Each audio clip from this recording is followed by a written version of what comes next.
Hi అండి. ఈరోజు నేను కొబ్బరితో కోకోనట్ పుడింగ్ చేశాను. టేస్ట్ అయితే చాలా బావుంది. అసలు ఎక్స్‌పెక్ట్ చేయలే ఇంత బావుంటుందని.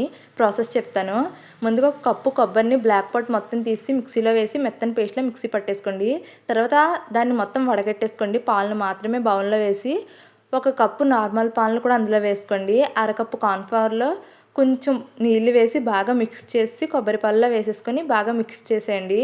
తర్వాత స్టవ్ వెలిగించి ఒక 2 నిమిషాల తర్వాత పంచదారను కూడా వేసుకొని బాగా మిక్స్ చేసుకోండి. పంచదార బాగా కరిగేంత వరకు బాగా మిక్స్ చేసుకోవాలండి. దీన్ని ఎక్కడ ఆపకూడదు, లేకపోతే ఉండలు కట్టేస్తుంది.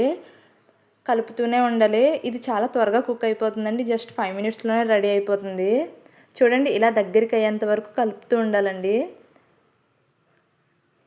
ఇలా దగ్గరికి అయిన తర్వాత స్టవ్ కట్టేసి నార్మల్ బౌల్స్ ఉంటాయి కదా, అందులోకి తీసేసుకోండి.